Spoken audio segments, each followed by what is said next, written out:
வேலூர் மாவட்டம் கேவி குப்பம் அடுத்த நாகல் பகுதியை சேர்ந்தவர் விட்டல்குமார். 42 வயதான இவர் பாஜக ஆன்மீக பிரிவு மாவட்ட செயலாளராக இருந்தார். இவருக்கு ரேவதி என்ற மனைவியும் 2 குழந்தைகளும் உள்ளனர்.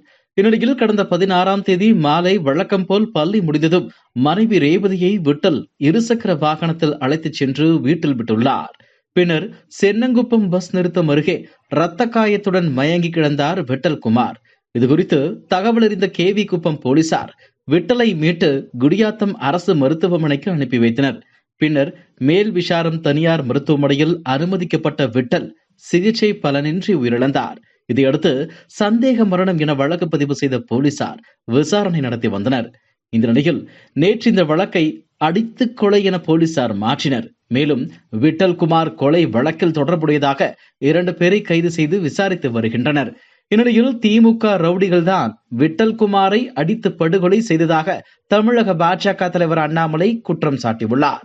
இது தொடர்பாக அவர் பதிவிட்டுள்ள ட்வீட்டில், வேலூர் மாவட்ட தமிழக பாஜக ஆன்மீக பிரிவு மாவட்ட நிர்வாகி விட்டல்குமார் கடந்த 16/12/2024 அன்று திமுக ரவுடிகளால் படுகொலை செய்யப்பட்டுள்ளார்.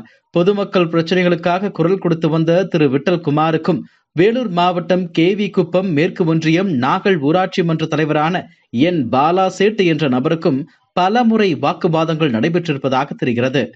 விட்டல்குமார் படுகொலை சம்பவத்தில் குற்றவாளிகளை கைது செய்ய கோரி மாவட்ட பாஜகவினர் போராட்டமும் நடத்தினர். இந்த நிலையில் திமுக ஊராட்சி மன்ற தலைவரான பாலா சேட்டுவின் மகனின் வாகன ஓட்டுநரும் அவரது நண்பரும் இன்று நீதிமன்றத்தில் சரணடைய உள்ளதாக தெரிகிறது. இதிலிருந்து திரு விட்டல்குமார் படுகொலையில் திமுக நேரடியாக சம்பந்தப்பட்டிருப்பது வெளிப்பட்டுள்ளது. தமிழகம் முழுவதும் சட்டம் ஒழுங்கு சந்தி சிரித்துக் கொண்டிருக்கிறது. நீதிமன்ற வளாகம், அரசு அலுவலகம் என எந்த இடத்திலும் பொதுமக்கள் உயிருக்கு பாதுகாப்பில்லாத நிலை நிலவுகிறது. திமுகவோ தனது கட்சியில் சமூக விரோதிகளுக்கு பதவியும் அதிகாரமும் கொடுத்து வருகிறது.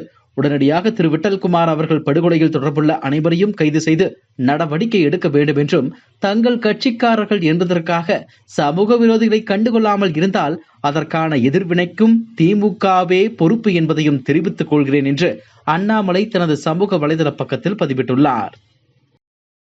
இதுபோன்ற செய்திகளை மேலும் தெரிந்து கொள்ள எங்களது யூடியூப், Facebook மற்றும் Twitter ஆப்களை சப்ஸ்கிரைப் செய்யவும்.